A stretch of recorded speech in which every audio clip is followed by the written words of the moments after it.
ጤና ይስጥልኝ አድማጮቻችን፣ ተመልካቾቻችን እንደምን አላችሁ? እንደምን ሰነበታችሁ? ግርማ ካሳ ነኝ። ይህ ዋሜራ ነው።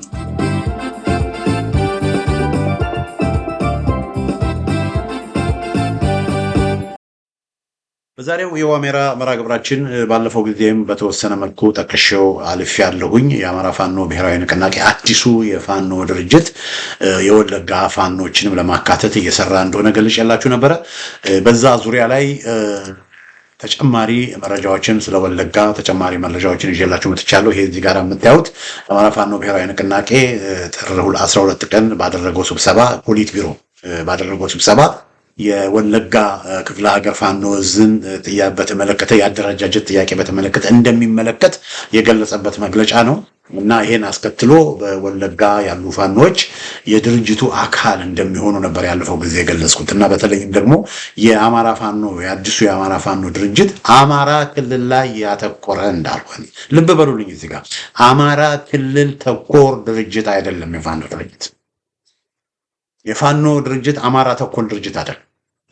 ወያኔና ኦነግ አማራ ክልል ብለው የሸነሸኗት ጎንደር፣ ጎጃም ምናምን ከሸዋ ደግሞ የተወሰነችው ሰሜን ሸዋ የምትባሉ አካባቢ ብቻ ያችናል። የአማራ ክልል የወለጋ ፋኖችም የአማራ ፋኖ ድርጅት አካል ይሆናሉ። የአማራ ፋኖ ብሔራዊ ንቅናቄ ፖሊት ቢሮ በመጀመሪያው ስብሰባ ያሰመረበት ነገር ቢኖር ይሄ።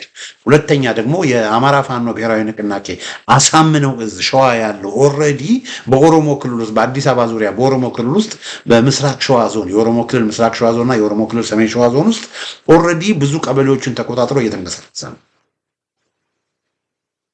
ስለዚህ ድርጅቱ ኦልሬዲ ከአማራ ክልል ከሚባለው ምን ሆኗል? ወጥቷል። ስለዚህ ይሄ የፋኖ ትግልን የአማራ ክልልን ነፃ ለማውጣት ተደርጎ የምታስቡ ሰዎች ካላችሁ ይሄ ስህተት እንደሆነ በዚህ አጋጣሚ ልገልጽላችሁ እወዳለሁኝ። እንግዲህ የወለጋ ፋኖችን በተመለከተ ልምጣላችሁ። ወለጋ ፋኖች ከዚህ በፊትም በስፋት ይጀባቸዋለሁ። እንደው ለማሳያ ያህል ይህንን ላሳያችሁ እያለ ነው እሱ ባጭሩ ማለት ነው። ትውልድ ቦታ ደውላለሁ ንኬ መጋለ ጀሬ ወረዳ ቢላ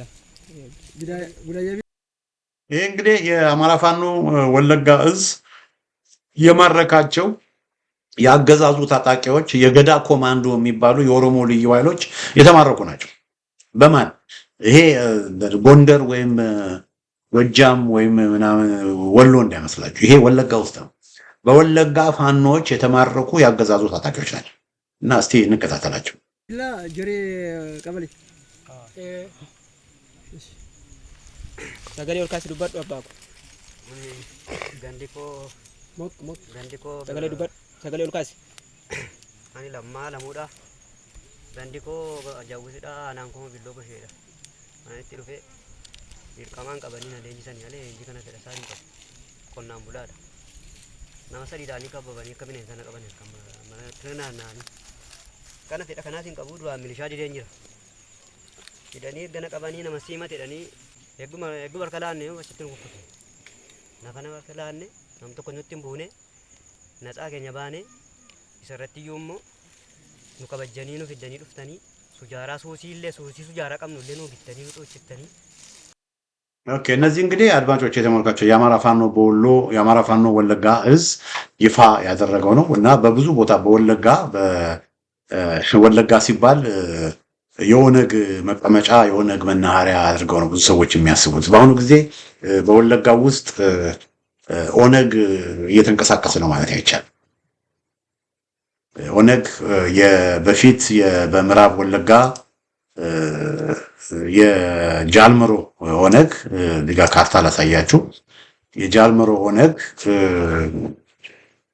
በምዕራብ ወለጋ በቄለም ወለጋ ምዕራብ ወለጋ ዋና ከተማ ጊምቢ፣ ቄለም ወለጋ ዋና ከተማ ደምቢዶሎ፣ በምስራቅ ወለጋ ዋና ከተማ ነቀምት፣ እንደውም በሆሮ ጉድሩ ወለጋ ዋና ከተማ ሻምቦ፣ እንደዚሁም በምዕራብ ሸዋ ዋና ከተማ አምቦ በስፋት ይንቀሳቀሱ ነው እና አሁን ምንድነው የሆነው? በምዕራብ ሸዋ ያለው የኦነግ የነ ጃልመሮ ጦር በምዕራብ ሸዋ ያለው ከዛ በፊት ምንድነው የሆነው?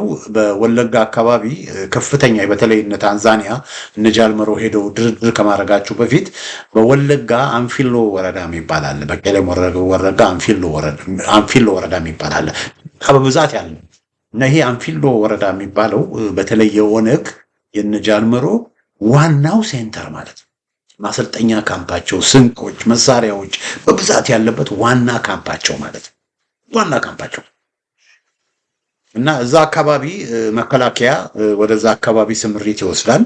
አንፊሎ ወረዳ ውጊያ ያደርጋል። አንፊሎ ወረዳ ውጊያ ካደረገ በኋላ የጃልመሮ 3 ታላላቅ ኮማንደሮች 3 ጃሎች ይገደላሉ በአንፊሎ ውጊያ። 3 ጃሎች ከተገደሉ በኋላ እንትና ራሱ ማነው ጃልመሮ ራሱ በቃ አጣብቂኝ ውስጥ ይገባል እና ብዙ ስለ ጃልመሮ የሚባል ነገር አለ። ለጊዜው እዚህ ጋር ላቁ። ከዛን ጊዜ በኋላ ምዕራብ ወለጋ ያለው በወለጋ ያለው የጃልመሮ ኃይል በጣም ነው የተመታው። በቃ ሲሪየስ የሆነ ይሄ ኦርጋናይዝድ የሆነ ሲሪየስ የሆነ ቻሌንጅ አገዛዙን ማድረግ አልቻለም። አሁን በዚህን ጊዜ አገዛዙ ምንድን ያደረገው ሙሉ ለሙሉ ጃልመሮንም ራሱ ሊይዙት ነበረ። በኋላ እነ ጌታቸው ጉዲና ጣልቃ ገብተው ነው ጃልመሮ እንዳይያዝ ያደረገው። ሙሉ ለሙሉ በቃ የኦነግ ኃይል እዛ አካባቢ ለ5 ዓመት 6 ዓመት ሲታገል የነበረው የኦነግ ኃይል የጃልመሮ ኃይል እዛ አንፊሎ ወረዳ ምዕራብ ወለጋ ኮምፕሊትሊ ነው የተመታው። አከርካሪው ነው የተመታው። ከዛ በኋላ ምን አደረገ አገዛዙ ሰርጎ ባስገባቸው ሰዎች ምዕራብ ሸዋ ያለውን የኦነግ አንጃ ጃልሰኝ የሚመራውን የኦነግ አንጃ ወደ ብልጽግና አስገባ። አያችሁ። ስለዚህ አሁን ምዕራብ ሸዋ ላይ የኦነግ አንጃ የጃልመሮ ቤዝ የለውም። በቃ ጃልሰኝ ነበረ። ጃልሰኝ ወደ አገዛዙ ገባ። አሁን እዛ ወደ ሆሮ ጉድሩ ወለጋና ምስራቅ ወለጋ አካባቢ ደግሞ ያሉት የጃልመሮ ኃይል አሁን እነዛም አካባቢ በጣም ተመተዋል። ለሁለት ተከፈሉ። ያዙልኝ፣ ለሁለት ተከፈሉ። ኦሬዲ ምዕራብ ወለጋና ቄለም ወለጋ ያለው በጣም ተጎድቷል አሉ፣ ግን ተጎድተዋል።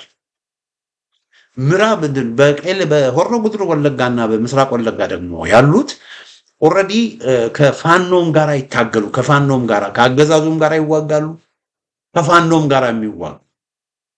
ስለዚህ እዚህ የምታዩት አካባቢ ይሄ በአረንጓዴ ያደረኳቸው አካባቢ አገዛዙ ከኦነግ ጋር ይዋጋል፣ አገዛዙ ከፋኖ ጋር ይዋጋል። አገዛዙ በምልበት ጊዜ እንግዲህ የኦሮሞ ልዩ ኃይልን የአባገዳ ኮማንዶችን እነዚህን ሁሉ ጨምሬ ነው። አገዛዙ ከኦነግ ጋር ይዋጋል፣ አገዛዙ ከፋኖ ጋር ይዋጋል፣ ፋኖ ከኦነግ ጋር ይዋጋል። አያችሁ፣ እንደዚህ አይነቱ በቃ ነበር። አሁን በዚህ መካከል ኦነጎች አሁንም እየተመቱ እየተዳከሙ መጡ። ስለዚህ ምን ሆኑ? እዚህ አካባቢ ያለው ኦነግ ለሁለት ተከፈለ። በጃልመሮ የሚመራው ኦነግ ስቲል የተዳከመ ኦነግ በዚህ አካባቢ ይንቀሳቀሳል። ጃልሞሳ የሚባል ደግሞ ከጃልመሮ የተለየ ደግሞ እሱ ደግሞ እንደ ጃልሰኝ ከነጃልመሮ ተለይቶ ወደ አገዛዙ ጋር ገባ። ስለዚህ የኦነግ ኃይል ምን ሆነ ማለት ነው? የኦነግ ኃይል እየከሰመ አሁን እኔ ባለኝ መረጃ ምንድነው እዚህ አካባቢ ያለው የጃልመሮ ኃይል በጣም ስለተጎዳና ስለተመታ ከፋኖች ጋራ የሚያደርገውን ውጊያ አቆመ። ስለዚህ ከፋኖች ጋራ ምን ደረበ? አርሚስቲስ የተኩስ አቁም ስምምነት አደረገ። ስለዚህ አሁን በሰሜን በወለጋ የጃልመሮ ኦነግ ከፋኖች ጋራ እየተዋጋ አይደለም። አሁን ከፋኖች ጋር እየተዋጋ ያለው ምንድነው? የጃልሞሳ ኦነግ ነው። ከብልጽግና ጋር አብሮ እየሰራ ያለው የጃልሞሳ ኦነግ በዋናነት ከፋኖች ጋር እየተዋጋ ነው ማለት ነው። ስለዚህ አሁን እዚህ አካባቢ ኦነግ ከብልጽግና ጋር እየተዋጋ አይደለም። እዚህ አካባቢ የጃልመሮ ኦነግ በቃ ዲዜብልድ ሆኗል፣ የለም ማለት ትችላላችሁ። ስለዚህ አካባቢ ያለው የጃልሞሳ ኦነግ ከብልጽግና ጋር ሆኖ ከኦሮሞ ልዩ ኃይል ጋር ሆኖ ከብልጽግና መከላከያ ጋር ሆኖ ከኦሮሞ ልዩ ኃይል ጋር ሆኖ ከኦሮሞ ክልል የአባገዳ ኮማንዶ የሚባል አለ። በቃ ከነሱ ጋር ሆነው ጥምረት ፈጥረው እዚህ አካባቢ ከፋኖ ጋር እየተዋጉ ያሉት። ስለዚህ በወለጋ በአሁኑ ጊዜ ውጊያ እያደረገ ያለው ፋኖ ነው ወገኖች። ይህንን እንደሆነ ልብ እንድትሉ ይፈልጋሉ። ልክ ጎንደር እንደሚደረገው፣ ጎጃም እንደሚደረገው፣ ወሎ እንደሚደረገው፣ ሸዋ እንደሚደረገው በወለጋም ከሌሎቹ አካባቢዎች ያልተናነሰ ከፍተኛ ትንቅንቅ እየተደረገ ነው። እንዴት ለሚለው ጥያቄ እዚህ አካባቢ እንደምታዩት ነው ወገኖች። እዚህ አካባቢ እንደምታዩት ይሄ አካባቢ ይህ አካባቢ በጣም ከፍተኛ የሆነ የአማራ ማህበረሰብ በብዛት የሚኖርበት አካባቢ ነው። ይህ አካባቢ የአማራ ማህበረሰብ በብዛት እና በስፋት የሚኖርበት አካባቢ ነው። በብዛት እና ወለጋ ሲባል ብዙዎቻችን በቃ ሙሉ ለሙሉ በቃ የኦነግ ደጋፊ ሙሉ ለሙሉ በቃ የነ ዳውድ ኢብሳ የነ ሌንጮ ለታ ደጋፊ አድርገን ነው የምንወስደው። ትልቅ ስህተት ነው ወገኖች። ወለጋ ትልቅ ክፍለ ሀገር እና በወለጋ እንዳልኳችሁ 4 ዞኖች አሉ። በኦሮሞ ክልል ውስጥ ነው። በኦሮሞ ክልል ውስጥ ወለጋ 4 ዞን አለ። የቄለም ወለጋ ዋና ከተማ ደምቢዶሎ እና 17 ተማሪዎች የታገቱበት፣ የምዕራብ ወለጋ ዋና ከተማ ጊምቢ፣ እነዚህ ቦታዎች ነው። የቶሌ ቀበሌ ትዝ ይላችኋል። ወደ 3000 ሰዎች በ2 ቀን ውስጥ አልተገደሉ አማራ ናችሁ ተብለው። ይሄ ሁሉ እልቂት የተፈጸመው በምዕራብ ወለጋና በዋናነት በምዕራብ ወለጋና በቄለም ወለጋ እና እዛ አካባቢ የሚኖሩ አማራዎች ሙሉ ለሙሉ ጸድተዋል ማለት ይቻላል። በቃ ኤትኒክ ክሌንሲንግ ተፈጽሞባቸው ወደ 97% የሚሆነው ኦሮሞ ነው እዛ የሚኖረው። በብዛት ኦሮሞ ነው የሚኖረው። የቀሩትም አማራዎች ኦልሞስት አብዛኞቹ በቃ ኤትኒክ ክሌንሲንግ ተፈጽሞባቸው ጸድተዋል። ኤትኒክ ክሌንሲንግ ነው የተፈጸመባቸው። የዘር ማጥፋት ወንጀል ነው የተፈጸመባቸው። በምስራቅ ወለጋ እና በሆሮ ጉድሩ ወለጋ ግን በተለይ ከነቀምቴ ከተማ ይሄ አረንጓዴ ያከበብኳታለች አይደለ? ከሷ በታች ትጀላችሁ ምስራቅ ወለጋ አለ። ከሷ በታች ነቀምቴ ታያቷላችሁ። እዛ ጋር በታች ያለውን መንገድ በምናይበት ጊዜ በዛ በኩል በቃ አምቦ ባኮ ምናምን እያል ነቀምቴ እንገባለን። ከዛ ነቀምቴ ብሎ ነጆ እንገባለን። ይሄ ዋናው መንገድ የነቀምቴ አሶሳ መንገድ ነው። ከታች ያለው የነቀምቴ አሶሳ መንገድ ነው እና እዛ ጋር ባኮ አለ፣ አምቦ ምናምንም ሁሉ እናያለን። እዛች ጋር ነቀምቴ አለች። ከነቀምቴ በስተሰሜን ያለው ቦታ ወገኖች፣ እዛ አካባቢ በተለይ የአንገር ወንዝ የሚባል አለ። በተለይ የአንገር ጉተን ሲባል ሰምታችሁ የአንገር ወንዝ አለ። ከአንገር ወንዝ በስተሰሜን ያለው አካባቢ በብዛት አማራ ነው።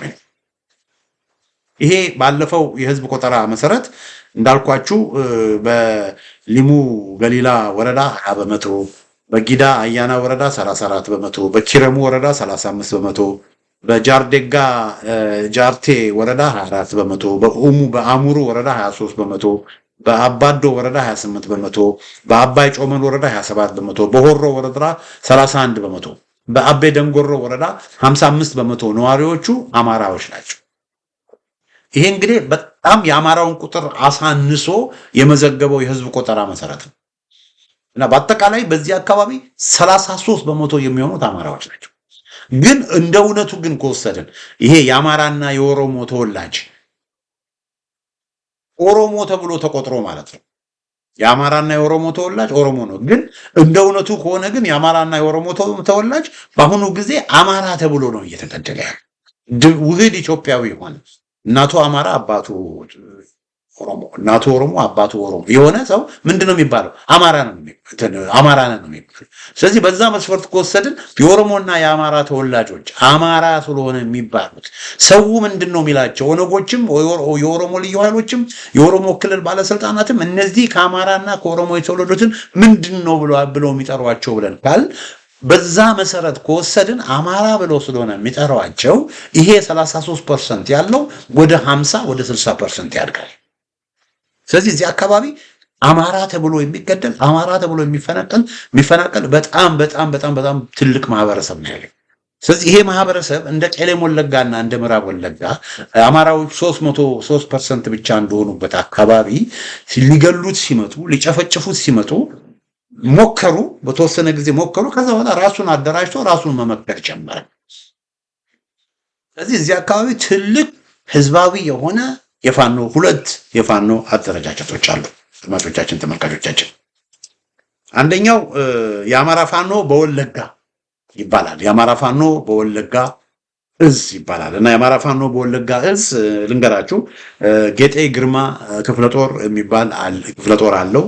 ጽናት ክፍለ ጦር የሚባል አለው። እንደገና ደግሞ አንገር ጉተን ብርጌድ የሚባል 5 ሻለቃዎች አሉት። ግን በቅርቡ ክፍለ ጦር የሚሆን በአጠቃላይ በቃ 3 ክፍለ ጦሮች በላቸው 3 ክፍለ ጦሮች ያሉበት የአማራ ፋኖ በወለጋ እዝ አለ። ቅድም ያሳየኋችሁ እስረኞች የአማራ ፋኖ በወለጋ እዝ የማረካቸው እስረኞች ናቸው እና እነዚህ እስረኞች በዋናነት አድማጮቻችን ተመልካቾቻችን በዋናነት አቤ ደንጎሮ ይሄ ከነቀምቴ ቀረብ ወዳሉት አካባቢዎች ወደ ደቡብ ነው በዋናነት የሚንቀሳቀሱት። በጉተን አካባቢ ጉተን ከተማ ታዩታላችሁ። በጊዳን አያና ወረዳ ደቡባዊ አካባቢ፣ በአቤ ደንጎሮ ወረዳ፣ በሆሮ ወረዳ በተወሰነ መልኩ እና በጃርዴጋ እና ጃርቴ ወረዳ በእነዚህ 4 ወረዳዎች ነው የሚንቀሳቀሱት። በ4 ወረዳዎች የአማራ ፋኖ በወለጋ እዝ ይንቀሳቀሳል።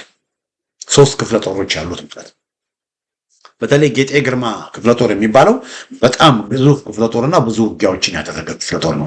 ነቀምቴ ደጃፍ ሁሉ አንዳንዴ ገብተው ኦፕሬሽኖች የሚያደርጉበት ሁኔታ አለ።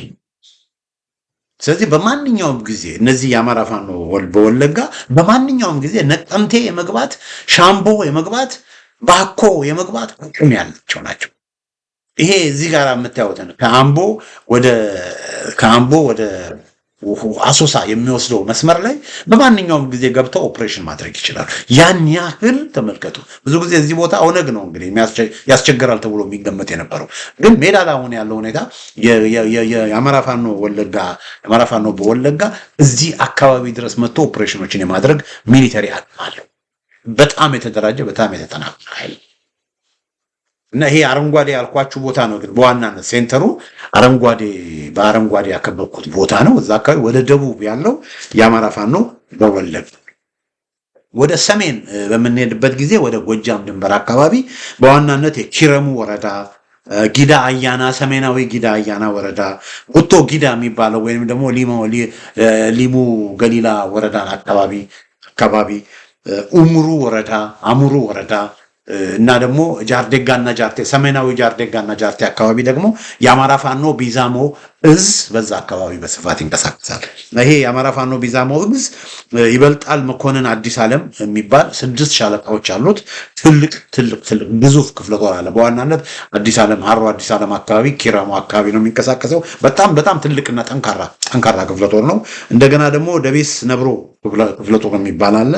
ምስጋናው መብረቅ ክፍለ ጦር የሚባል አለ እና ደቤስ ነብሮና ምስጋናው መብረቅ ክፍለ ጦር እንደ ይበልጣል መኮንን ክፍለ ጦር ጠንካራ አይደሉም፣ ቢሆንም ክፍለ ጦሮች ናቸው እና 3 ክፍለ ጦሮች ያሉት እዝ ነው የአማራ ፋኖ ቢዛሞ እና እነዚህን በምንወስድበት ጊዜ 2 እዞች አሉ ማለት ነው። የአማራ ፋኖ ቢዛሞ፣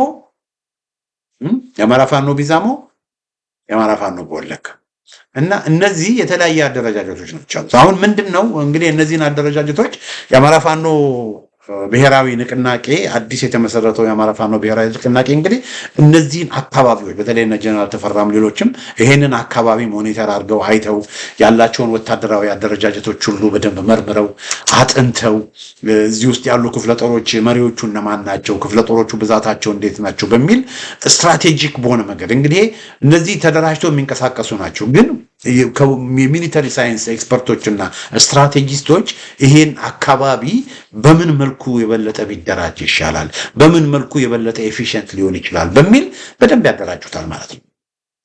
ስለዚህ ምናልባትም እዚህ አካባቢ 2 እዝ ከመሆን 1 እዝ ይሆንና 2 ኮር ሊሆን ይችላል። 2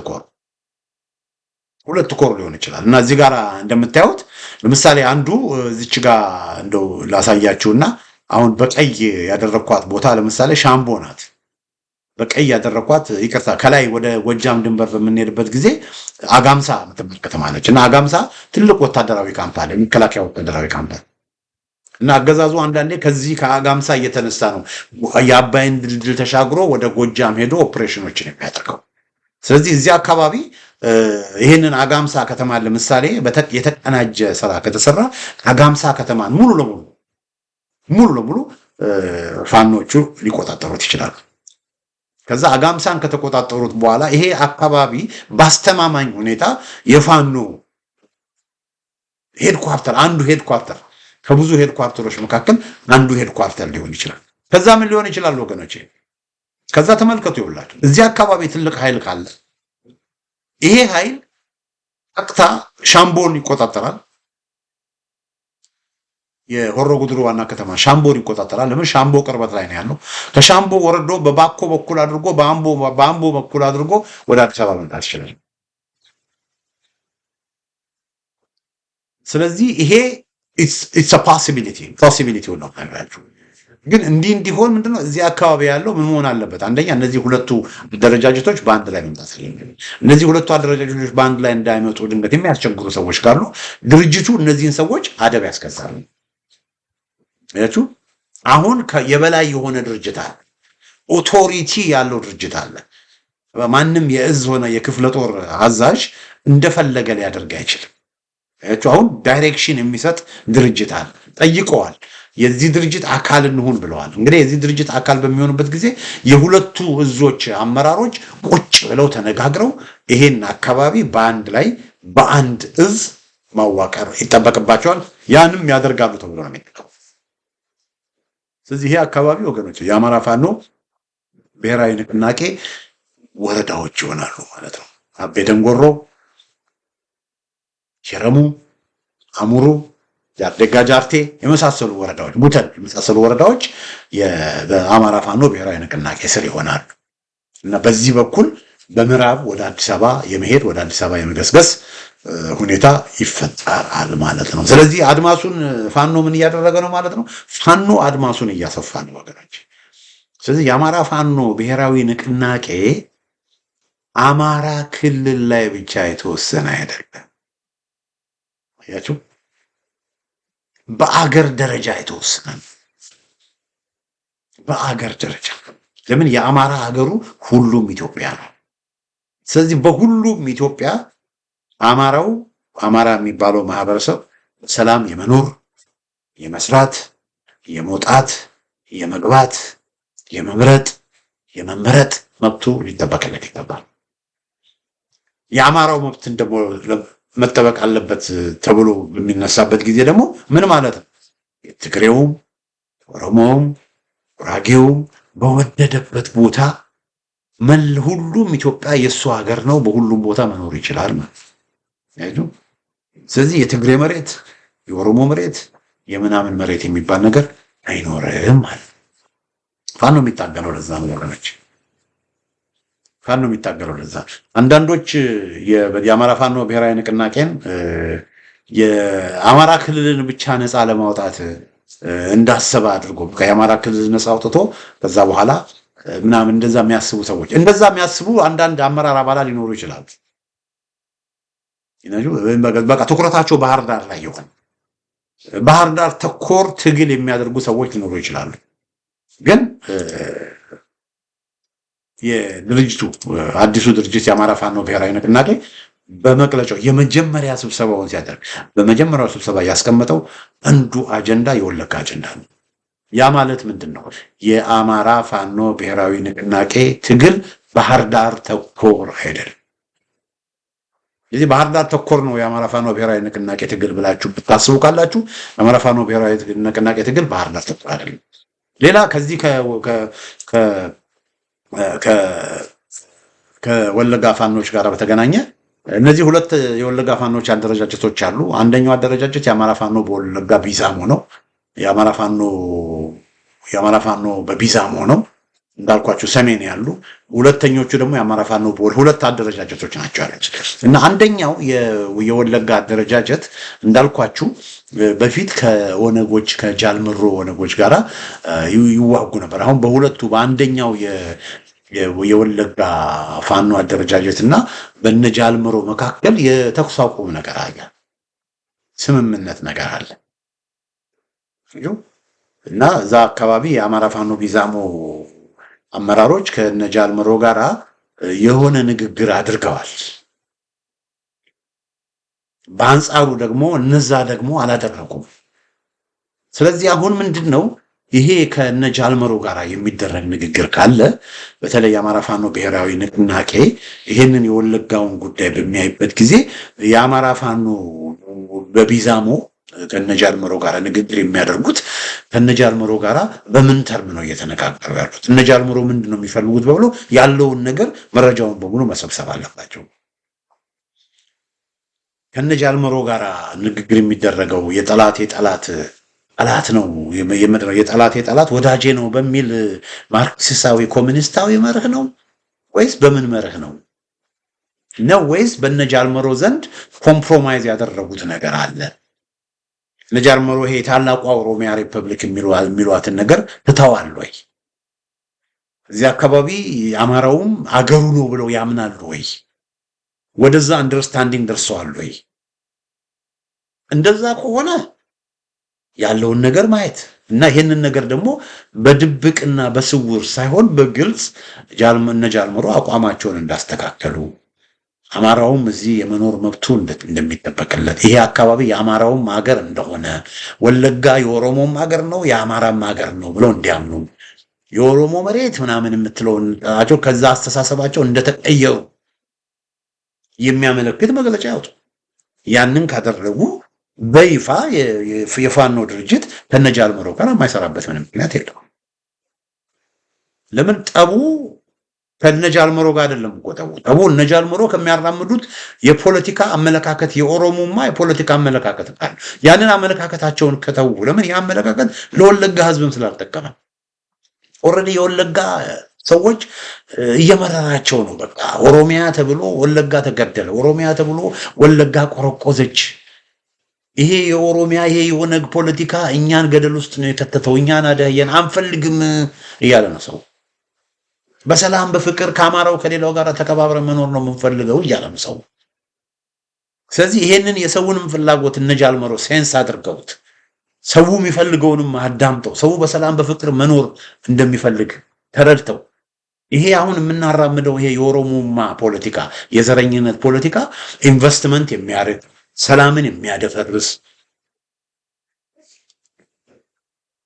ክልሉን የሚያቆረቁዝ ነው። ከዚህ መለየት አለብን። ኢንቨስትመንት እንዲመጣ ወለጋ እንድታድግ ማህበረሰባችንን በኢኮኖሚ እንዲሻሻል ይሄ የዘር ፖለቲካን መተው አለብን ብለው ወደዚህ አንደርስታንዲንግ እነዚህ ሰዎች ከመጡ መከራና ችግር ካስተማራቸው ይሄንን አቋም ይዘው ከመጡ የአማራ ፋኖ ከነሱ ጋር መነጋገሩ ችግር የለውም። ግን አቋማቸው ግን የበፊቱ ከሆነ ከአብይ አህመድ በምን ይሻላል? ስለዚህ በዚህ ጉዳይ ላይ አንዱ የወለጋ አንዱ የወለጋ አደረጃጀት ከነጃልመሮ ጋራ ንግግር ያደርጋል ባለኝ መረጃ። ስለዚህ ያንን በሚያደርጉበት ጊዜ ወደ ድርጅቱ በሚመጡበት ጊዜ በምን አይነት ምንድን ነው የሚያደርጉት ያላቸውን ነገር በደንብ መመርመር ያስፈልጋል። እና ይሄን ሁሉ አጥንቶ ይሄን ሁሉ ከግምት አስገብቶ አድማጮቻችን፣ ተመልካቾቻችን ይሄ አካባቢ በፋኖ ስር ይሆናል ማለት ነው። በፋኖ ስር ይሆናል እና ያለው ሁኔታ ወለጋ ያለው ሁኔታ ይሄ ነው ወገኖች። ወለጋ ያለው ሁኔታ ያለው በወለጋ በአሁኑ ጊዜ አገዛዙና ፋኖ ነው ትንቅንቅ እያደረጉ ያሉት። ስለዚህ ይሄ በጣም በጣም ብዙ ሰው የማያውቀው ብዙ ሰው በቃ ብዙ ጊዜ ሚዲያው የሚያወራው ጎጃም ወሎ ምናምን ስላለው ስለሆነ ብዙ ጊዜ በዚህ አካባቢ ስላለው ነገር እና ለዚህ ነው የወለጋ ነገር አዲሱ ድርጅት በሚቋቋምበት ጊዜ የወለጋዎች ጉዳይ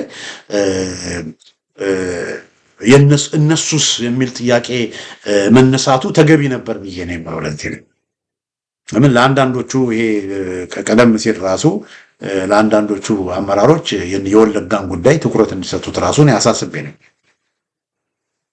ስለዚህ አሁን በዚህ መልኩ ትኩረት እንደሚሰጡት መናገራቸው በግል ያስደስቶኛል። ለምን ይሄ በጣም ኢምፖርታንት ቦታ ስለሆነ ኢግኖር ሊደረግ የሚገባው ቦታ እንደውም ትልቅ ቅድሚያ ሊሰጠው የሚገባው ይሄን አካባቢ የማደራጀት ስራ በጣም መሰራት አለበት። ለምን እዚህ አካባቢ ነው ብዙ እልቂት፣ ብዙ ፍጅት፣ ብዙ ደም መፋሰስ የነበረው። ስለዚህ ይሄን አካባቢ የግድ ማጠናከር ያስፈልጋል። ይሄን አካባቢ የግድ አገዛዙ የበለጠ እንዳጨፈጭፍ የበለጠ ጉዳት እንዳያደርስ እዚህ አካባቢ ያለውን ኃይል የበለጠ ኦርጋናይዝድ እንዲሆን ማድረግ ያስፈልጋል። እና በተለይ አሁን የኦሮሞ ሚዲያ ኔትወርክ የመሳሰሉት የኦሮሞ ጽንፈኞች እዚህ ኃይል ላይ አገዛዙ ዘመቻ እንዲወስድ ጥሪ እያደረጉ ስለሆነ በዚህ ጉዳይ ላይ ብዙ ስራ መሰራት አለበት የሚል እምነት አለኝ። እንግዲህ አድማጮቻችን ለዛሬ የወለጋ ፋኖ አደረጃጀቶች በአዲሱ የፋኖ ድርጅት በሚል ስር ያዘጋጀው ዝግጅት ይህን ይመስላል። በሌላ ጊዜ በተመሳሳይ ፕሮግራም እስክንገናኝ ደህና ሁኑ።